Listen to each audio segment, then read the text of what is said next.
ಈಗ ಮಾನ್ಯ ಉಪಮುಖ್ಯಮಂತ್ರಿಗಳು ಗ್ರೇಟರ್ ಬ್ಯಾಂಗ್ಳೂರು ಅಧ್ಯಕ್ಷರೇ, ಬನ್ನಿ ಡಿಸ್ಕಸ್ 2 ಗಂಟೆ. ಅಧ್ಯಕ್ಷರೇ, ಕರ್ನಾಟಕ ವಿಧಾನಸಭೆಯಲ್ಲಿ ಮಂಡಿಸುವಂತೆ ಮತ್ತು ಕರ್ನಾಟಕ ಅಲ್ಲ ಆಮೇಲೆ ಚರ್ಚೆ ಹೋಗಿ ಮಾತಾಡಿ ಇಲ್ಲಪ್ಪ, ನೀನು ಹೆಂಗೆ ಕೇಳ್ತೀಯ ಹಂಗೆ ಮಾಡ್ತೀನಿ ನಾನು. ಕರ್ನಾಟಕ ವಿಧಾನಸಭೆ ಮಂಡಿಸಿದಂತೆ ಕರ್ನಾಟಕ ವಿಧಾನಮಂಡಲದ ಜಂಟಿ ಪರಿಶೀಲನಾ ಸಮಿತಿ ಶಿಫಾರಸಿದ್ದೆ 2024ನೇ ಸಾಲಿನ ಗ್ರೇಟರ್ ಬೆಂಗಳೂರು ಆಡಳಿತ ವಿಧೇಯಕವನ್ನು ಪರ್ಯಾಲೋಚಿಸಬೇಕೆಂದು ಸೂಚಿಸುತ್ತೇನೆ. ಪರ್ಯಾಲೋಚನಾ ಪ್ರಸ್ತಾವನೆ ಈಗ ಸಭೆ ಮತಕ್ಕೆ ಹಾಕುತ್ತೇನೆ. 2020 ಸಾಲಿನ ಗ್ರೇಟರ್ ಬೆಂಗಳೂರು ಆಡಳಿತ ವಿಧೇಯಕವನ್ನು ಪರ್ಯಾಲೋಚಿಸುತ್ತೆಂಬ ವಿಷಯ ಸಭೆಯ ಮುಂದಿದೆ. ಪ್ರಸ್ತಾವದ ಪರವಾಗಿರುವ ಹೌದು ಎಂದು ಸೂಚಿಸಬೇಕು. ಪ್ರಸ್ತಾವದ ವಿರೋಧವಾಗಿರುವ ಇಲ್ಲ ಎಂದು ಸೂಚಿಸಬೇಕು. ಪ್ರಸ್ತಾವ ಹೌದು ಅನ್ನೋದು ಪರವಾಗಿದೆ ಎಂದು ಭಾವಿಸುತ್ತೇನೆ. ಪ್ರಸ್ತಾವ ಹೌದು ಅನ್ನೋದು ಪರವಾಗಿದೆ. ಪ್ರಸ್ತಾವಕ್ಕೆ ಅನುಮೋದನೆ ದೊರಕಿದೆ. ಮನೆ ಮಂತ್ರಿ ವಿವರ ನೀಡುವುದು. ಅಧ್ಯಕ್ಷೆ, ನಾನು ಹಿಂದೆ ಇದನ್ನ ಮಂಡಿಸಿದ್ದೆ. ಇದು ಒಂದು ದೊಡ್ಡ ಇತಿಹಾಸವನ್ನು ಸೃಷ್ಟಿ ಮಾಡುವಂತ ಒಂದು ವಿಧೇಯಕ. 1938ರಲ್ಲಿ ಬೆಂಗಳೂರಿನ ಆವತ್ತಿನ ಕಾಲದಲ್ಲಿ ಮಾನ್ಯ ಶ್ರೀ ಕೆಂಪೇಗೌಡರು ಈ ಒಂದು ನಗರವನ್ನು ಸ್ಥಾಪನೆ ಮಾಡಿ ಇಡೀ ವಿಶ್ವ ಈ ಬೆಂಗಳೂರು ನಗರವನ್ನು ನೋಡ್ತಾ ಇದೆ. ಇಲ್ಲಿ ಹವಾಗುಣ, ಪರಿಸರ, ಸಂಸ್ಕೃತಿ ಎಲ್ಲ ಕೂಡ ಬಹಳ ದೊಡ್ಡ ದಿಟ್ಟವಾಗಿದೆ. ಹಿಂದೆ ಅನೇಕ ಪರಿಸ್ಥಿತಿ ಬಂದ ಮೇಲೆ ಜನಸಂಖ್ಯೆ ಆಧಾರದ ಮೇಲೆ ನಾವು ಬೆಳೆಸ್ಕೊಂಡು ಬಂದಿದ್ದೇವೆ. ಮುನ್ಸಿಪಾಲಿಟಿ ಕೂಡ ಆಗಿತ್ತು. ಈ ದೇಶದ ಪ್ರಧಾನಮಂತ್ರಿಗಳಾದಂಥ ಜವಾಹರ್ಲಾಲ್ ನೆಹರು ಅವರು ಕೂಡ ಅಲಹಾಬಾದ್ ಮುನ್ಸಿಪಾಲಿಟಿಯ ಅಧ್ಯಕ್ಷರಾಗಿ ಕೆಲಸ ಮಾಡಿದ್ರು. ಬೆಂಗಳೂರು ನಗರದಲ್ಲೂ ಕೂಡ ಮಾನ್ಯ ಶ್ರೀ ಹನುಮಂತಯ್ಯನವರು ಬೆಂಗಳೂರು ಮುನ್ಸಿಪಾಲಿಟಿಗೆ ಕೆಂಗಲ್ ಹನುಮಂತಯ್ಯನವರು ಯಾರು ಈ ವಿಧಾನಸೌಧ ಕಟ್ಟಿದ್ದಾರೆ ಅವರು ಕೂಡ ಇಲ್ಲಿ ಕೌನ್ಸಿಲರ್ ಆಗಿ ಇಲ್ಲಿ ಅಧ್ಯಕ್ಷರಾಗಿ ಕೆಲಸ ಮಾಡಿದ್ದಿದೆ. ಮಧುರಲ್ಲಿ ರಾಜಗೋಪಾಲಾಚಾರಿ ಅವರು ಕೂಡ ಕೆಲಸ ಮಾಡಿದಂಥ ಇತಿಹಾಸ ಇದೆ. ಬಹಳ ಜನ ಲೀಡರ್ಸ್ ಎಲ್ಲ ನಮ್ಮ ಅರ್ಬನ್ ಲೋಕಲ್ ಬಾಡೀಸ್ ಇಂದ ಬೆಳೆದವರು. ಇಲ್ಲಿ ಸುರೇಶ್ ಕುಮಾರ್ ಅವರಿಲ್ಲ. ಬಹಳ ಜನ ಇವತ್ತು ಸೆಂಟ್ರಲ್ ಮಿನಿಸ್ಟರ್ ಸೋಮಣ್ಣ ಅವರು ಕಾರ್ಪೊರೇಟರ್ ಆಗಿದ್ರು, ನಮ್ಮ ಬಸವರಾಜ್ ಕಾರ್ಪೊರೇಟರ್ ಆಗಿದ್ರು, ನಮ್ಮ ಗೋವಿಂದ ಇವರು ನಮ್ಮ ಗೋಪಾಲಯ್ಯ ಕಾರ್ಪೊರೇಟರ್ ಆಗಿದ್ರು, ಇವರು ಮುನರತ್ನ ಕಾರ್ಪೊರೇಟರ್ ಆಗಿದ್ರು. ಬಹಳ ಜನ ಇಲ್ಲೂ ಕೂಡ ಕಾರ್ಪೊರೇಟರ್ಗಳಾಗಿ ನಮ್ಮ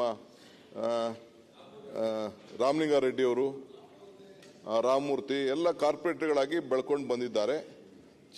ಮಂತ್ರಿಗಳಾಗಿದ್ದಾರೆ, ಚೀಫ್ ಮಿನಿಸ್ಟರ್ಗಳಾಗಿದ್ದಾರೆ. ಇದೆಲ್ಲ ಒಂದು ದೊಡ್ಡ ಇತಿಹಾಸ ಇದೆ. ಇವತ್ತು ನಾವು ಇದಕ್ಕೊಂದು ಹೊಸ ರೂಪ ಕೊಡಬೇಕು ಅಂತಿದೆ. ನಾನು ಎಸ್.ಎಂ. ಕೃಷ್ಣ ಅವರ ಅವಧಿಯಲ್ಲಿ ಅರ್ಬನ್ ಡೆವಲಪ್ಮೆಂಟ್ ಮಿನಿಸ್ಟರ್ ಆಗಿದೆ.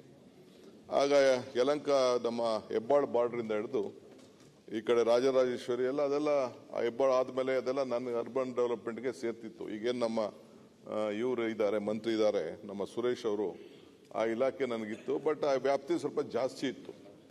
ಇದು ಬಹಳ ಪವಿತ್ರವಾದಂಥ ಬಿಲ್ಲು. ನನಗೆ ಈ ಸಂದರ್ಭದಲ್ಲಿ ಚರ್ಚೆ, ನಾನು ತಕ್ಷಣ ಇದನ್ನು ಮಂಡಿಸಿದಾಗ ನಮ್ಮ ವಿರೋಧ ಪಕ್ಷದ ನಾಯಕರು ಅನೇಕ ಸ್ನೇಹಿತರು ನನಗೆ ಸಲಹೆ ಮಾಡಿದ್ರು, ನಾವು ವ್ಯಾಪಕವಾಗಿ ಚರ್ಚೆ ಮಾಡಬೇಕು, ಇದಕ್ಕೆ ಒಂದು ಅವಕಾಶ ಮಾಡಿಕೊಡಿ ಅಂತೇಳಿ ನಾನೇ ಸಂಪೂರ್ಣವಾಗಿ ಸದನ ಸಮಿತಿ ರಚನೆ ಮಾಡಲಿಕ್ಕೆ ನಾನು ಸಂಪೂರ್ಣವಾಗಿ ಒಪ್ಕೊಂಡೆ. ಇಲ್ಲಿ ಹಿಂದೆ ಏನಾಗಿದೆ, 73ನೇ 74ನೇ ತಿದ್ದುಪಡಿಯನ್ನು ತರಬೇಕು ಅಂತೇಳಿ ಹಿಂದೆ ಬಹಳ ದೊಡ್ಡ ಚರ್ಚೆ ಎಲ್ಲ ನಡೆದಿದೆ. ಎಫೆಕ್ಟಿವ್ ಅರ್ಬನೈಸೇಷನ್ ಮಾಡಬೇಕು ಅಂತೇಳಿ, ಗವರ್ನೆನ್ಸ್ನ ಬಹಳ ಆಡಳಿತ ಉತ್ತಮವಾಗಿಡಬೇಕು ಅಂತೇಳಿ. ಸೊ 70, 80ರಲ್ಲೇ ಈ ಗ್ರಾಮೀಣ ಪ್ರದೇಶದಿಂದ ಜನರು ಜಾಸ್ತಿ ನಗರಗಳಿಗೆ ಬರೋಕ್ಕೆ ಶುರು ಆಗ್ಬಿಟ್ರು. ಇವತ್ತು 39% ಆಫ್ ದಿ ಪಾಪ್ಯುಲೇಷನ್ ಬೆಂಗಳೂರು ನಗರ ಮತ್ತು ಎಲ್ಲ ಸಿಟಿಗಳಲ್ಲಿ, ಮೈಸೂರು ಸಿಟಿ ಆಗಿರ್ಬೋದು, ಎಲ್ಲ ಸಿಟಿಲೂ ನಮ್ಮ ರಾಜ್ಯದ ಪಾಪ್ಯುಲೇಷನ್ ಅಲ್ಲಿ 39% ಎರಡಕ್ಕೆ ಬರ್ತಾ ಇದ್ದಾರೆ. ಇಲ್ಲ ಎಜುಕೇಶನ್ ಬರ್ತಾ ಇದ್ದಾರೆ, ಇಲ್ಲ ಎಂಪ್ಲಾಯ್ಮೆಂಟ್ ಬರ್ತಾ ಇದ್ದಾರೆ, ಇಲ್ಲ ಬೆಟರ್ ಲೈಫ್ ಆಫ್ ಲಿವಿಂಗ್ಗೋಸ್ಕರ ಬರ್ತಾ ಇದ್ದಾರೆ. ಇದನ್ನ ತಡಿಬೇಕು. ಬಟ್ ಇವತ್ತು ಕೂಡ ಬೆಂಗಳೂರು ನಗರದಲ್ಲಿ ಅತಿ ಹೆಚ್ಚು ಟ್ಯಾಕ್ಸಸ್ ಕೂಡ ಆಗ್ತಾ ಇದೆ. All over the country, all over the world ಎಲ್ಲ ಬಂದು ಬೆಂಗಳೂರು ನಗರಕ್ಕೆ ಮಾಡ್ತಾ ಇದ್ದಾರೆ. ಇದಕ್ಕೆ ನಾವು ಒಂದು ಬೇಸಿಕ್ ಫೆಸಿಲಿಟೀಸ್ನ, ಡ್ರಿಂಕಿಂಗ್ ವಾಟರ್ ಇರ್ಬೋದು, ಸ್ಯಾನಿಟೇಷನ್ ಇರ್ಬೋದು, ಟ್ರಾಫಿಕ್ ಇರ್ಬೋದು, ಮೈಗ್ರೇಷನ್ ತಪ್ಪಿಸಲಿಕ್ಕೆ ನಾವು ಇದಕ್ಕೊಂದು ಮಾಡಬೇಕು ಅಂತೇಳಿ ಹಿಂದೆ 85ರಲ್ಲಿ ರಾಜೀವ್ ಗಾಂಧಿ ಅವರು ಈ ದೇಶದ ಪ್ರಧಾನಮಂತ್ರಿ ಆದಾಗ 73rd 74th ಅಮೆಂಡ್ಮೆಂಟ್ ಮಾಡಬೇಕು ಅಂತೇಳಿ ಹೊರಟರು. ನಾನು ಒಬ್ಬ ಜಿಲ್ಲಾ ಪಂಚಾಯತಿ ಮೆಂಬರ್ ಆಗಿದ್ದೆ, ನಾರಾಯಣಸ್ವಾಮಿ ಅಧ್ಯಕ್ಷರಿದ್ದರು, ಮಣಿಶಂಕರ್ ಅಯ್ಯರ್ ಅವರು ಇದ್ದರು. ಆಗ ಒಂದು ದೊಡ್ಡ ಚರ್ಚೆ ವ್ಯಾಪಕವಾಗಿ ನಡೀತು. ನಾಯಕರುಗಳನ್ನ ತಯಾರು ಮಾಡಬೇಕು ಅನ್ನೋ ದೃಷ್ಟಿಯಿಂದ ನಡೀತು. ಆಮೇಲೆ ಕೊನೆಗೆ ಅದು 86ರಲ್ಲಿ ಸಿಂಘ್ವಿ ಅನ್ನೋರು LM ಸಿಂಘ್ವಿ ಅನ್ನೋರ ಕಡೆ ಈ ಪವರ್ನ ಡಿವಿಡೇಟ್ ಮಾಡಬೇಕು, ನಮ್ಮ ಲೋಕಲ್ ಬಾಡೀಸ್ಗೆ ಸ್ಟ್ರೆಂತ್ ಜಾಸ್ತಿ ಕೊಡಬೇಕು ಸರ್ಕಾರಕ್ಕಿನ್ನ ಅಂತೇಳಿ ಆವತ್ತಿನ ಕಾಲದಲ್ಲಿ ಚಿಂತೆ ಮಾಡಿ ಫೈನಾನ್ಷಿಯಲ್ ಆಟೋನಮಿ ಕೊಡಬೇಕು. 3 ತರ ಅರ್ಬನ್ ಲೋಕಲ್ ಬಾಡೀಸ್ ಆಗಬೇಕು ಅಂತ, ಒಂದು ಕಾರ್ಪೊರೇಷನ್, ಒಂದು ಮುನ್ಸಿಪಾಲಿಟಿ, ಒಂದು ಪಟ್ಟಣ ಪಂಚಾಯತಿ ಮಾಡಬೇಕು ಅಂತೇಳಿ ಮಾಡಿ ರಿಸರ್ವೇಷನ್ಸ್ ಎಲ್ಲ ಮಾಡಿದ್ರು. ಅದಾದಮೇಲೆ ನರಸಿಂಹರಾಯರ ಕಾಲಕ್ಕೆ ಅದಕ್ಕೊಂದು ರೂಪ ಬಂದು 12 ಡಿಸೆಂಬರ್ 92 ಲೋಕಸಭೆಯಲ್ಲಿ ಪಾಸ್ ಆಯಿತು. ನಮ್ಮ ರಾಜ್ಯ ಕೂಡ 74th ಅಮೆಂಡ್ಮೆಂಟ್ನ ಕೂಡಲೇ ನಾವು ವೆಸ್ಟ್ ಬೆಂಗಾಲು, ಮಹಾರಾಷ್ಟ್ರ ಮತ್ತು ಕರ್ನಾಟಕ 74ನೇ ಅಮೆಂಡ್ಮೆಂಟ್ನ ನಾವು ಒಪ್ಕೊಂಡು ಹಿಂದೆ 94ರಲ್ಲಿ 1 ಏಪ್ರಿಲ್ KMC ಆಕ್ಟ್ನ ನಾವು 1964ನ ಅಮೆಂಡ್ಮೆಂಟ್ ಮಾಡಿ 74ನೇ ಅಮೆಂಡ್ಮೆಂಟ್ನ ನಾವೆಲ್ಲ ಒಪ್ಕೊಂಡಿದ್ದೇವೆ. ಈಗ 91ರ ನಂತರ ನರಸಿಂಹರಾಯರು ಅವಕಾಶ ಮಾಡಿಕೊಟ್ಟ ನಂತರ ಇದು ಅನೇಕ ತಿದ್ದುಪಡಿಗಳೆಲ್ಲ ಬಂದಿದೆ. ಹಿಂದೆ BJP ಗೌರ್ಮೆಂಟಲ್ಲೂ ಕೂಡ ಅವರೊಂದು ಕಾಂಪ್ರಹೆನ್ಸಿವ್ ಆಗಿ ಬೆಂಗಳೂರಿಗೊಂದು ಹೊಸ ರೂಪವನ್ನು ಕೊಟ್ಟಿದ್ರು. ಅವರು ಬಹಳ ದೊಡ್ಡ ಪ್ರಯತ್ನ ಮಾಡಿದ್ರು. ಅದು ಅದರಲ್ಲಿ ಕೆಲವು ಅಮೆಂಡ್ಮೆಂಟ್ ಮಾಡಿ ಇಲ್ಲಿ ಅಧ್ಯಕ್ಷರೇ ನನಗೆ ಇದ್ರ ಜವಾಬ್ದಾರಿ ನನಗೆ ಅರಿವಿದೆ. ಏನು 74ನೇ 75 ತಿದ್ದುಪಡಿನ ಯಾವ ಕಾರಣಕ್ಕೂ ನಾವು ಡಿವೇಟ್ ಮಾಡಲಿಕ್ಕೆ ಇಲ್ಲಿ ಅವಕಾಶ ಕೊಟ್ಟಿಲ್ಲ. ಇದನ್ನು ಗ್ರೇಟರ್ ಬೆಂಗಳೂರು ಅಂತ ಏನು ಹೊಸ ರೂಪ ಮಾಡಿದ್ದೇವೆ. ಯಾಕೆಂದ್ರೆ ಒಂದು ಅವಕಾಶ ಇತ್ತು. ಈಗ ಕೆಲವು ಜಾಗದಲ್ಲಿ ಹೈಯರ್ ಟ್ಯಾಕ್ಸಸ್ ಇದೆ. ಈಗ ನಮ್ಮ ಮಹದೇವಪುರ ಅಲ್ಲೆಲ್ಲ ಹೈಯರ್ ಟ್ಯಾಕ್ಸಸ್ ಇದೆ, ಬೇರೆ ಕಡೆ ಟ್ಯಾಕ್ಸಸ್ ಇಲ್ಲ. ಈಗ ಬಸವನಗುಡಿಲಾಗಲಿ, ಚಿಕ್ಕಪೇಟೆಯಲ್ಲಾಗಲಿ, ಈ ರಾಜಾಜಿನಗರದಲ್ಲಿ ಟ್ಯಾಕ್ಸಸ್ ಇಲ್ಲ. ಆ ಕಾರ್ಪೊರೇಷನ್ಗಳು ಆ ವಾರ್ಡ್ಗಳಿಗೆಲ್ಲ ಕಡಿಮೆ ಇದೆ, ಬೇರೆ ಕಡೆ ಜಾಸ್ತಿ ಇದೆ ಕೆಲವು ಇದರಲ್ಲಿ. ಆದರೆ ಇಲ್ಲಿ ನಾನು ಅದನ್ನ ಬೇಕಾದಷ್ಟು ಡಿಬೇಟ್ ಆಯಿತು. ಇದಾದ ಮೇಲೆ ಒಂದು ಕಮಿಟಿ ಕೂಡ ರಚನೆ ಆಯಿತು. ಬೆಂಗಳೂರು ನಗರಕ್ಕೆ ಯಾವನ್ ಮಾಡಬೇಕು ಅಂತೇಳಿ ಒಂದು ದೊಡ್ಡ ರಚನೆ ಆಯಿತು. 2007ರಲ್ಲಿ ಬೆಂಗಳೂರು ಮಹಾನಗರ ಪಾಲಿಕೆ ಮಾಡಿದಾಗ ಆ ಕಾರ್ಪೊರೇಷನ್ ಇಂದ ಆ 7 CMCs ಒಳಗಡೆ ತೆಗೆದುಕೊಂಡು ಮಾಡಿದಂಥ ಸಂದರ್ಭದಲ್ಲಿ 192 8 ವಾರ್ಡ್ ಮಾಡಬೇಕು ಅಂತ ತೀರ್ಮಾನ ಆಗಿ 776 ಚದುರ್ ಮೀಟರ್ಗೆ ಇಟ್ಟಿದ್ರು.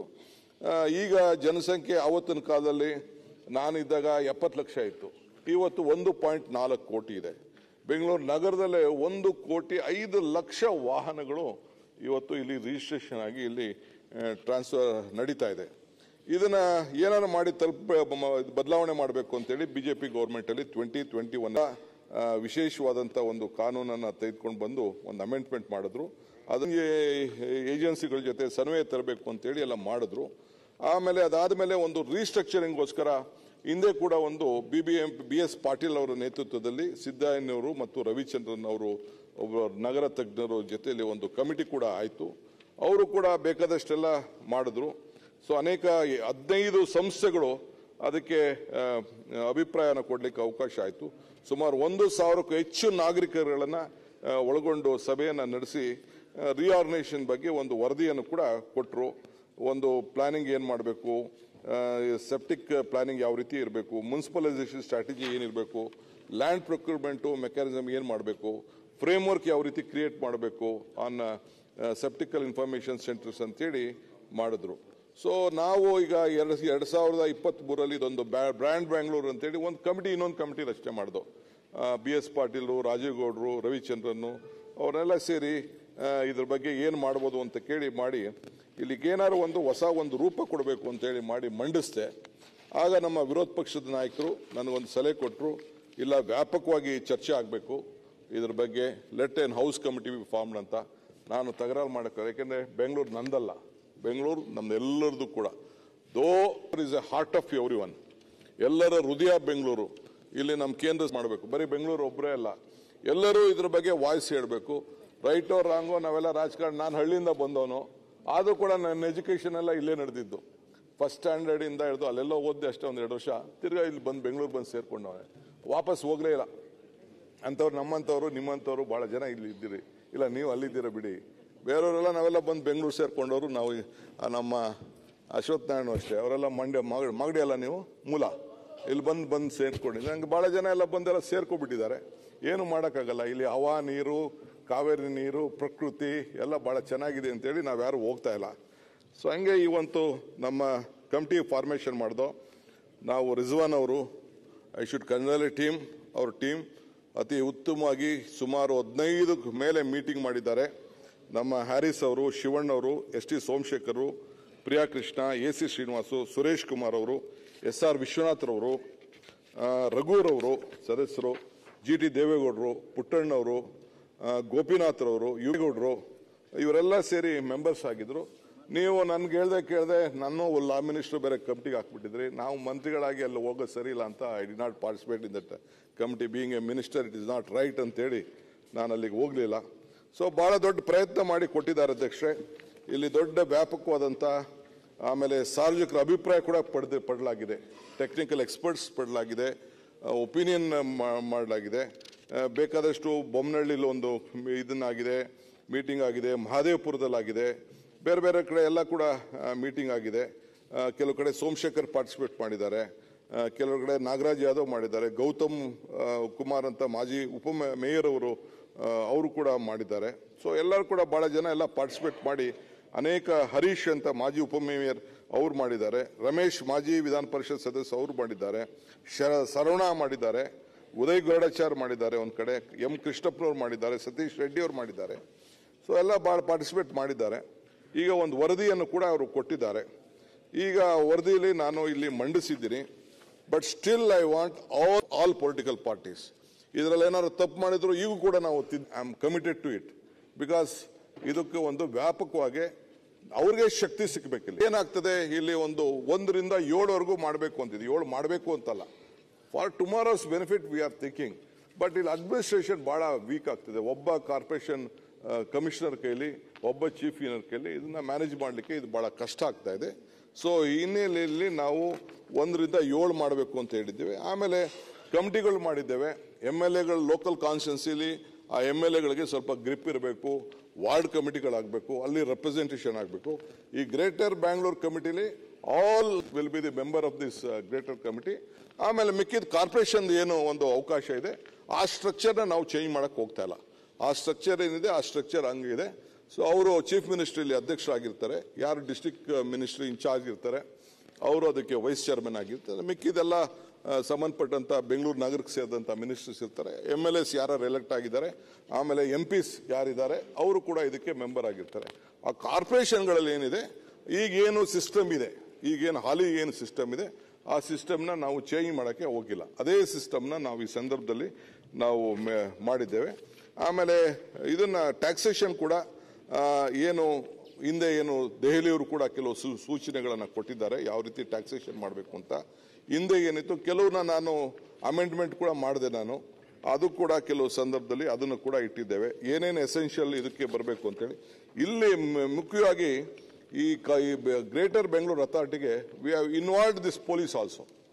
ಪೊಲೀಸ್ ಇರ್ಬೋದು, ವಾಟರ್ ಸಪ್ಲೈ ಇರ್ಬೋದು, ಬೇರೆ ಏನೇನು ಇನ್ಫ್ರಾಸ್ಟ್ರಕ್ಚರ್ ಬೇಕು ಎಲ್ಲರನ್ನು ಕೂಡ LBT ಬೇರೆ ಎಲ್ಲ ಕೂಡ ಅವ್ರನ್ನೆಲ್ಲರೂ ಕೂಡ ವೇಸ್ಟ್ ಮ್ಯಾನೇಜ್ಮೆಂಟ್ಗೆ, ಅರ್ಬನ್ ಹೆರಿಟೇಜ್ ವಿಚಾರಕ್ಕೆ ಎಲ್ಲದಕ್ಕೂ ಕೂಡ ಎಲ್ಲರನ್ನು ಕೂಡ MD BMTC, MD BMRCL, MD BESCOM, MD CEO BMLTA ಇವ್ರನ್ನೆಲ್ಲ ಕೂಡ ಇದಕ್ಕೆ ನಾವು ಹಾಕೊಂಡು. ಯಾಕೆಂದರೆ ಇದು ಬರೀ ಅವ್ರ ನಂದೇ ಜವಾಬ್ದಾರಿ ಸಪ್ರೇಟ್ ಅನ್ನೋಕ್ಕಾಗಲ್ಲ. ಸೊ ಇವ್ರ ಲೆಜಿಸ್ಲೇಟರ್ಸ್ಗೆ ಅವ್ರಿಗೂ ಕೂಡ ಅವ್ರನ್ನ ಕೇಳೋಷ್ಟು ಶಕ್ತಿ ಇರಬೇಕು, ಕಂಟ್ರೋಲ್ ಇರಬೇಕು. ಬರೀ ಮೇಯರ್ ಸಿಟಿ ಕಾರ್ಪೊರೇಷನ್ ಅಲ್ಲ. ಸೊ GBAಗೆ chief commissioner will be the ex officio member of the secretary. BDA commissioner ಕೂಡ ಇಲ್ಲಿ ಈ ಅಥಾರಿಟಿ ಒಳಗಡೆ ಇರಬೇಕು. ಇವರು ಅವ್ರಿಗೆ ಕ್ವಶನ್ ಮಾಡಂಗಿರ್ಬೇಕು. ನಾನೇ ಬೇರೆ ಸಪ್ರೇಟ್ ಅನ್ನೋದು ಆಗಬಾರ್ದು ಅನ್ನೋ ದೃಷ್ಟಿಯಿಂದ, ಏಕೆ ನಾನು ಒಂದು ಲೋಯರ್ ಲೆವೆಲ್ ಇಂದ ಒಬ್ಬ ಲೋಕಲ್ ಬಾಡೀಸ್ ಇಂದ ಬಂದ ಒಂದು ದೃಷ್ಟಿಯಿಂದ ನಾನು ಅವ್ರಿಗೂ ಒಂದು ಪವರ್ ಸಿಗಬೇಕು ಅಂತೇಳಿ. ನಾವು ಇವತ್ತು ಇರ್ತೀವಿ, ನಾಳೆ ಇರಲ್ಲ, but this will stay for A long time. ಆ ದೃಷ್ಟಿಯಿಂದ ಇವತ್ತು ನಾವು ಏರಿಯಾಗೆ ಒಂದು ಮಾಡಿದ್ದೇವೆ, ಇನ್ಕ್ಲೂಡಿಂಗ್ ದಿ ಫೈರ್ ಫೋರ್ಸ್, ಆಮೇಲೆ ಟ್ರಾಫಿಕ್ ಪೊಲೀಸ್ ಅವರು, disaster management, slum development board ಇವರೆಲ್ಲ ಕೂಡ, ಆಮೇಲೆ ಪ್ಲಾನಿಂಗ್ ಫಂಕ್ಷನ್ಸು, ಸೂಪರ್ವೈಸೇಷನ್ ಆಫ್ ಅಥಾರಿಟೀಸು ಅವೆಲ್ಲ ಕೂಡ ಇದು ಇಟ್ಕೊಂಡಿದ್ವಿ. ಮೇಜರ್ ಕೆಲವು 1 to 1 ಇರೋದಕ್ಕೆ ಸರ್ಕಾರ ಆಗ ಈ ಕಾರ್ಪೊರೇಷನ್ ಇನ್ನೊಂದು ಕಾರ್ಪೊರೇಷನ್ ಎರಡೂ ಸೇರಿ ಏನೋ ಒಂದು ದೊಡ್ಡ ಬ್ರಿಡ್ಜ್ ಮಾಡಬೇಕಾಯಿತು, ಒಂದು ಇಡೀ ಬೆಂಗಳೂರು ನಗರಕ್ಕೆ ಏನಾರು ಅಂಥ ಸಂದರ್ಭದಲ್ಲಿ ಗೌರ್ಮೆಂಟ್ಗೆ, ಚೀಫ್ ಮಿನಿಸ್ಟರ್ಗೆ ಮತ್ತು ಆ ಕಮಿಟಿಗೆ ಏನು ಮಾಡಲಿಕ್ಕೂ ಕೂಡ ಒಂದು ಅವಕಾಶ ಇದೆ. ಇಲ್ಲಿ member secretary, chief commissioner of the GBA, ಆ ಕಮಿಷನರ್ಸ್, ಅದಕ್ಕೆ ಕಮಿಷನರ್ಸ್ ಯಾರ್ಯಾರು ಬರ್ತಾರೆ ಅವರು ಕಾರ್ಪೊರೇಷನ್ಗೆ ಮೆಂಬರ್ಸು, BDA ಕಮಿಷನರು, ತಿರ್ಗಾ ಅದೇ ಫೈಲಲ್ಲಿ ಎಲ್ಲ ಕೂಡ ಮಾಡಬೇಕು ಅಂತ. ಅವ್ರಿಗೆ ಡಿಸ್ಚಾರ್ಜ್ ಆಫ್ ಪವರ್ಸ್ ಕೂಡ ಇದನ್ನು ನಾವು ಸ್ವಲ್ಪ ಅವ್ರಿಗೆ ಸ್ಟ್ರೆಂಥನ್ ಮಾಡಲಿಕ್ಕೆ ಮಾಡಿದ್ದೇವೆ. ಆಮೇಲೆ ಎಕ್ಸ್ಪರ್ಟ್ಸ್ ಕಮಿಟಿ ಕೂಡ ಇಲ್ಲಿ ಇಟ್ಟಿದೆ. ಗೌರ್ಮೆಂಟ್ ಟು ಕಾನ್ಸ್ಟಿಟ್ಯೂಟ್ ಕೆಲವು ಎಕ್ಸ್ಪರ್ಟ್ ಕಮಿಟಿ, ಯಾರು ಕೆಲವರು ನಗರಕ್ಕೆ ಉತ್ತಮವಾದಂತಹ ಸ್ಟ್ರಾಟಜಿ ಕೊಡೋರು ಮಾಡಿದ್ದೇವೆ. ಆಮೇಲೆ ಒಂದು ಒಂದು 6 ಕಮಿಟಿ ಮಾಡಿದ್ದೇವೆ. Urban regional town planning, infrastructure transportation ಒಂದು, ಎನ್ವೈರನ್ಮೆಂಟ್ ಕ್ಲೈಮೇಟ್ ಚೇಂಜ್ಗೆ, ಮಿಕ್ಕಿದ್ದು social justice, social inclusion, education, health, welfare ಅಂತ ಅದೊಂದು ಕಮಿಟಿ ಮಾಡಿದ್ವಿ. ಇನ್ಫಾರ್ಮೇಶನ್, ಎಜುಕೇಷನ್, ಕಮ್ಯುನಿಕೇಷನ್, ಯಾಕೆಂದ್ರೆ ಈಗೆಲ್ಲ ಮೇಜರ್ ನಮ್ಮ ಮಾಸ್ ಕಮ್ಯುನಿಕೇಷನ್, IT, BT ಇವೆಲ್ಲ ಇದೆಯಲ್ಲ, ಸೋಷಿಯಲ್ ಮೀಡಿಯಾ ಇವೆಲ್ಲ ಕೂಡ ಇದೆ. ಸೊ ಅದಕ್ಕೆಲ್ಲ ಕೂಡ ಜಾಗೃತವಾಗಲಿ ಅಂತೇಳಿ ಅದಕ್ಕೂ ಒಂದು ಮಾಡಿದ್ದೇವೆ. ಆಮೇಲೆ ಇಲ್ಲಿ ಕಾರ್ಪೊರೇಷನ್ಗಳನ್ನ 1 to 7, ನಾಟ್ ಮೋರ್ ದೆನ್ 7 ಅಂತ ಮಾಡಿದ್ದೇವೆ. ಇಲ್ಲ ಒಂದು ಮಾಡ್ಬೋದು, ಇಲ್ಲ 2 ಮಾಡ್ಬೋದು, ಇಲ್ಲ 3 ಮಾಡ್ಬೋದು, 4. ಅದನ್ನು ಇವ್ರನ್ನೆಲ್ಲ ಕೂತ್ಕೊಂಡು ಮತ್ತೆ ನಾವು ಮಾತಾಡಬೇಕಾಗ್ತದೆ. Will have to sit with them, ಜಾಗರೂಕವಾಗಿ ಯಾವ ರೀತಿ ಡಿವೈಡ್ ಮಾಡಬೇಕು ಅಂತ. We have to take them into our legislators also into conference. ಸುಮ್ಮನೆ ನಾವು ಮಾಡೋಕ್ಕಾಗಲ್ಲ, ಯಾಕೆಂದರೆ ಅಡ್ಮಿನಿಸ್ಟ್ರೇಷನ್ ಕೂಡ ಭಾಳ ಮುಖ್ಯ ಇಲ್ಲಿದೆ ಆ ದೃಷ್ಟಿಯಿಂದ. ಆಮೇಲೆ ಪಾಪ್ಯುಲೇಷನ್ ಕೂಡ ನಾಟ್ ಲೆಸ್ ದೆನ್ 10 lakhs ಜಾಸ್ತಿ ಇರಬೇಕು, ಮಿನಿಮಮ್ ಜಾಸ್ತಿ ಇರಬೇಕು. 55,000 inhabits per kilometre. Revenue generation minimum 300 ಕೋಟಿ ರೂಪಾಯಿ ಯಾವ್ದಾರು ಒಂದು ಮಾಡಬೇಕಾದ್ರೆ ಒಂದು ಇದಕ್ಕೆ ಅಟ್ಲೀಸ್ಟ್ ಮಿನಿಮಮ್ 300 ಕೋಟಿ ರೂಪಾಯಿ ಅದಕ್ಕೆ ರೆವಿನ್ಯೂ ಇರಬೇಕು ಇದಕ್ಕಿನ್ನ. Employment non agriculture activities not less than 50% ಅಂತ ಕೆಲವರು, ಅಂದರೆ ಕಮರ್ಷಿಯಲ್ ಆಕ್ಟಿವಿಟೀಸ್ ಇರಬೇಕು, ಅಟ್ಲೀಸ್ಟ್ 50% ಜಾಸ್ತಿ ಇರಬೇಕು. Each corporation in the GBA shall be suitable named. ಅದಕ್ಕೆ ಹೆಸರನ್ನ ಚೇಂಜ್ ಮಾಡಬಾರ್ದು. ಇಲ್ಲ Bengaluru North, Bengaluru South, Bengaluru East, Bengaluru West, Bengaluru Central ಇಷ್ಟು ಮಾತ್ರ ಇರಬೇಕು. ಬೆಂಗಳೂರು ಬಿಟ್ಬಿಟ್ಟು ಶಿವಕುಮಾರ್ ಹೆಸರು ಇಡೋದು, ಕೆಂಪೇಗೌಡ ಹೆಸರು ಇಡೋದು, ಇನ್ನೊಂದು ಹೆಸರು ಇಡೋದು ಬೇಡ. ಬೆಂಗಳೂರು ಗೌರವನ, ಸ್ವಾಭಿಮಾನನ ಉಳಿಸ್ಕೊಂಡು ಹೋಗ್ಬೇಕು ಅನ್ನೋದು ಒಂದು ಮಾಡಿದ್ದೇವೆ. ಸೊ ಬೆಂಗಳೂರು ಬಿಟ್ಬಿಟ್ಟು ಬೇರೆ ಹೆಸರು, ಕೆಲವು ಕಡೆ ನಾನು ನೋಡಿದ್ದೇನೆ ರಂಗಾರೆಡ್ಡಿ ಡಿಸ್ಟ್ರಿಕ್ಟ್ ಅಂತ ಆಂಧ್ರಲ್ಲಿ ಇಟ್ಟಿದ್ದಾರೆ, ಇನ್ನೊಂದು ಕಡೆ ಯಾವುದೋ ಇನ್ನೊಂದು ಹೆಸರು ಇಟ್ಟಿದ್ದಾರೆ. ಸೊ ಅದೆಲ್ಲ ಬೇಡ, ಬೆಂಗಳೂರು ಹೆಸರೇ ಇರಲಿ. ದಕ್ಷಿಣ ಉತ್ತರ ಅದಕ್ಕೇನು ಬೇಕಾದ್ರೂ ಒಂದು, ಬೆಂಗಳೂರು ಬಿಟ್ಟು ಏನು ಮಾಡೋದು ಬೇಡ ಅಂತೇಳಿ. As far as possible of assembly constituency ಆದಷ್ಟು ನಾವು ಡಿವೈಡ್ ಮಾಡಬಾರ್ದು ಅಂತ. ಏನು ವಿಧಿ ಇಲ್ಲ ಅಂದರೆ ಕೆಲವು ಕಡೆ 2 ನಾವು ಅಡ್ಜಸ್ಟ್ಮೆಂಟ್ ಮಾಡ್ಕೊಳ್ಬೋದು ಅನ್ನೋದನ್ನ ಸೆಕ್ಷನ್ 26 ಪ್ರಕಾರ ಅವಕಾಶ ಇದೆ. ಸೊ ಅದನ್ನು ಕೂಡ ಇಟ್ಟಿದ್ದೇವೆ. ಡ್ಯೂರೇಷನ್ 5 ವರ್ಷ ಇದಕ್ಕೆ. ಅಧ್ಯಕ್ಷರು ಮಾತ್ರ ಇವ್ರಿಗೆ ಮಾತ್ರ ಇಲ್ಲಿ ವಾರ್ಡ್ 150 ಜನಕ್ಕೆ ಒಂದು ಅವಕಾಶ ಮಾಡಿಕೊಟ್ಟಿದ್ದೇವೆ. Maximum 150, not more than 150. 100 to 150 ಏನಾದ್ರು ಒಂದು ಅವಕಾಶ ಇದೆ ಸೆಕ್ಷನ್ 29 ಅದಕ್ಕೆ. ಈ term of office for mayors and deputy mayors ಬರೀ 1 ವರ್ಷ ಅವನಾಗಿ ಗೆದ್ದು ಅವನಿಗೆ ಇದು ಮಾಡಿ ಅವನು ಟೈರ್ ಮಾಯ್ತು ಮತ್ತೊಂದು ಬಹಳ ಗಾಬರಿ ಆಗ್ತದೆ. ಸೊ ಅದಕ್ಕೆ 2.5 ವರ್ಷ ಇಟ್ಟಿದ್ದೇವೆ ಅಧ್ಯಕ್ಷೆ. ಈ ಒಂದು ಸೆಕ್ಷನ್ 78 ಒಂದು ಅವಕಾಶ ಇದೆ, 2.5 years. ಆಮೇಲೆ ನೋ ಕಾನ್ಫಿಡೆನ್ಸ್ ಏನಾದ್ರು ಅವನ ಮೇಲೆ ಮಾಡಬೇಕು ಅನ್ನೋದ್ರೆ 6 months ಅವನು ಆಫೀಸ್ ಮುಗಿಸಿರ್ಬೇಕು. After 6 months they can go for no confidence motion on the mayor. So ಇಲ್ಲಿ ಒಂದು ಅಸೆಂಬ್ಲಿ ಲೆವೆಲ್ ಕಾನ್ಸ್ಟಿಟ್ಯೂನ್ಸಿ ಒಂದು ಕಮಿಟಿ, ಒಂದು ಕನ್ಸಲ್ಟೇಟಿವ್ ಕಮಿಟಿ ಅಂತ. ಸೊ ಅದಕ್ಕೆ ಸರ್ಕಾರ ಅದಕ್ಕೆ ಮಾಡ್ತಾರೆ. ಚೇರ್ಪರ್ಸನ್ MLA ಕಂಪಲ್ಸರಿ, ಯಾರು ಅವನು MLA ಇರ್ತಾನೆ ಆತನೇ ಚೇರ್ಮನ್ ಇರ್ತಾರೆ ಕಂಪಲ್ಸರಿ ಅವ್ರ ಕ್ಷೇತ್ರಕ್ಕೆ. ಮೆಂಬರ್ಗಳು ಆ local MLC you should reside in that area and be a voter. ಎಲ್ಲಿಂದ ಬಂದು ನಾನೋಗಿ ಇಲ್ಲಿ ಗಾಂಧಿನಗರದಲ್ಲಿ ಆಗ್ತೀನಿ ಅನ್ನಂಗಾಗಲ್ಲ. So MLC of that area, councillor representing the area and officer of the area of other departments and agencies. ಅವರು coordination ಮಾಡೋಕ್ಕೆ, ಇಂಪ್ಲಿಮೆಂಟೇಷನ್ಗೆ, ಗ್ರೀವೆನ್ಸಸ್ ಕೂಡ ಎಲ್ಲ ಇದೆ. ಆಮೇಲೆ ಸ್ಟ್ಯಾಂಡಿಂಗ್ ಕಮಿಟಿ ಕೂಡ ಈಗಾಗಲೇ ನಾನು ಹೇಳಿದ್ದೇನೆ. ಒಂದು ರೆವಿನ್ಯೂಗೊಂದು ಸ್ಟ್ಯಾಂಡಿಂಗ್ ಕಮಿಟಿ, ಅಡ್ಮಿನಿಸ್ಟ್ರೇಷನ್ಗೆ, ಸೋಷಿಯಲ್ ಜಸ್ಟಿಸ್, ಎಜುಕೇಷನ್ ಒಂದು ಕಮಿಟಿ, ಪಬ್ಲಿಕ್ ವರ್ಕ್ಸು, ಇಂಜಿನಿಯರಿಂಗ್ಗೆ, ಪಬ್ಲಿಕ್ ಹೆಲ್ತ್ ಡಿಸಾಸ್ಟರ್ ಮ್ಯಾನೇಜ್ಮೆಂಟ್ಗೆ, ಫಾರೆಸ್ಟ್, ಎನ್ವಿರಾನ್ಮೆಂಟ್, ಎಕಾಲಜಿ, ಹಾರ್ಟಿಕಲ್ಚರ್, ಫಿಶಿಸ್ಗೆ ಒಂದು ಕಮಿಟಿ, ಫಾರ್ ಇನ್ಫ್ರಾಸ್ಟ್ರಕ್ಚರ್ಗೆ ಒಂದು separate, standing committee and audit accounts ಅದು 2.5 ವರ್ಷ ಟೈಮ್ ಇಟ್ಟಿದ್ವಿ. ಮೇಯರ್ಗೆ ಎಷ್ಟು ಟೈಮ್ ಇಟ್ಟಿದ್ವಿ ಅದಕ್ಕೆ ಮೆಂಬರ್ಸ್ 9 ರಿಂದ 15 ಜನ ಇನ್ಕ್ಲೂಡಿಂಗ್ ಚೇರ್ಮನ್ ಅದಕ್ಕೆ ನಾವು ಇಟ್ಟಿದ್ದೇವೆ. ಈ ವಾರ್ಡ್ ಕಮಿಟಿಗೆ 20 ತಿಂಗಳು ಇಟ್ಟಿದ್ದೇವೆ. ವಾರ್ಡ್ ಕಮಿಟಿಗೆ ಅದಕ್ಕೆ ಇದು ಚೇರ್ಮನ್ ಕೌನ್ಸಿಲರೇ ಇರಬೇಕು, ರೆಪ್ರೆಸೆಂಟಿಂಗ್ ದಟ್ ವಾರ್ಡ್. ಯಾರು ಗೆದ್ದಿರ್ತಾನೆ ಆತ. ಅದಕ್ಕೆ 4 ಜನ GBA ಇಂದ ಅದಕ್ಕೆ ಯಾರು ಇದ್ದಾರೆ ಅವ್ರನ್ನ ನಾಮಿನೇಟ್ ಮಾಡೋಕ್ಕೆ ಒಂದು ಅವಕಾಶವನ್ನು ಮಾಡಿಕೊಟ್ಟಿದ್ದೇವೆ. ಸೊ ಕಾರ್ಪೊರೇಷನ್ ಕೂಡ ಇವತ್ತು ಏನಿದೆ ಅದೇ ರಿಸರ್ವೇಷನ್ನು SC STಗೆ, ವುಮನ್ಗೆ, ಆಮೇಲೆ ನಮ್ಮ ಅಸೋಸಿಯೇಷನ್ಗಳಿರ್ತಾರಲ್ಲ ಅವನ್ನೆಲ್ಲ ತೆಗೆದುಕೊಳ್ಳುತ್ತಿದೆ. ಸೊ ಚೇರ್ಪರ್ಸನ್ಗೆ ಸೆಕ್ಷನ್ 102 ಪ್ರಕಾರ ಏನು ಒಂದು ವಿಟೋ ಪವರ್ ಇದೆ ಅದು ಇದ್ದೇ ಇರ್ತದೆ. ಕಾರ್ಪೊರೇಷನ್ ಫಂಡು ಪ್ರೊವೈಡ್ ಮಾಡಬೇಕಾದ್ರೆ ಸೆಕ್ಷನ್ 176 ಪ್ರಕಾರ ಏನಿದೆ ಅಷ್ಟನ್ನೇ ನಾವು ಒಬ್ಬರು ಕೂಡ ಬದಲಾವಣೆ ಮಾಡೋಕ್ಕೆ ಹೋಗಿಲ್ಲ. ಕೆಲವು ತಿದ್ದುಪಡಿಗಳನ್ನು ಕೆಲವು ಅವರು ಸಜೆಸ್ಟ್ ಮಾಡಿದ್ದಾರೆ. ನಮ್ಮ ಮೆಂಬರ್ಸ್ ಎಲ್ಲ ಕೂತ್ಕೊಂಡು ತಿದ್ದುಪಡಿಗಳನ್ನು ಮಾಡಿದ್ದಾರೆ. ಸೊ ಅದನ್ನು ಕೂಡ ಸೆಕ್ಷನ್ 9, ಸೆಕ್ಷನ್ 10, ಸೆಕ್ಷನ್ 15, 84 ಅಲ್ಲಿ ಕೆಲವು ತಿದ್ದುಪಡಿಗಳನ್ನು ಅವರು ಸಜೆಸ್ಟ್ ಮಾಡಿದ್ದಾರೆ. ಅದನ್ನು ಕೂಡ ನಾನು ಇನ್ಕಾರ್ಪೊರೇಟ್ ಮಾಡಿದ್ದೇನೆ. So I want them every one to participate. ನೀವು ಬರೀ ಬೆಂಗಳೂರಿಗೆ ಸೀಮಿತ ಆಗಬೇಡಿ, ಏನಾದ್ರು ಒಳ್ಳೆ ಸಜೆಷನ್ ಕೊಡಿ, ಏನಾದ್ರು ತಿದ್ದುಪಡಿ ಮಾಡೋಣ for the larger interest of Bengaluru. Let us all work together. ಯಾಕೆಂದರೆ ನಾವು ಒಂದು ಹೊಸ ಡೈರೆಕ್ಷನ್ಸ್ ಕೊಡೋಕ್ಕೆ ಹೊರಟಿದ್ದೇವೆ. ಬೆಂಗಳೂರು ನಗರಕ್ಕೆ ಈಗ ತಾನೇ ನಿನ್ನೆ ಚೀಫ್ ಮಿನಿಸ್ಟ್ರು ಆಲ್ಮೋಸ್ಟ್ ನಾವು ಲೆಕ್ಕ ಹಾಕಿದ್ರೆ 1,00,000 ಕೋಟಿ ರೂಪಾಯಿ ಸಾಲ ತಗೋತೀವೋ ಇನ್ನೊಂದು ಮಾಡ್ತೀವೋ ಏನು ಮಾಡ್ತೀವೋ ಈ ಬೆಂಗಳೂರು ನಗರಕ್ಕೆ ಇವತ್ತು ಭಾಳ ಇಂಪಾರ್ಟೆನ್ಸ್ ಕೊಡಬೇಕು ಅಂತೇಳಿ we have taken a very bold stand. ಬೆಂಗಳೂರನ್ನ ಉಳಿಸಬೇಕು ಅನ್ನೋ ದೃಷ್ಟಿಯಿಂದ. ಸೊ ಅದಕ್ಕೆ I need every one cooperation. ಇದಕ್ಕೆ ತಾವು ಅವ್ರಿಗೆಲ್ಲ ಅವಕಾಶ ಮಾಡಿಕೊಡ್ಬೇಕು, ಇದಕ್ಕೆ ಅನುಮೋದನೆ ಕೊಡಬೇಕು ಅಂತ ನಾನು ರಿಕ್ವೆಸ್ಟ್ ಮಾಡ್ತೇನೆ.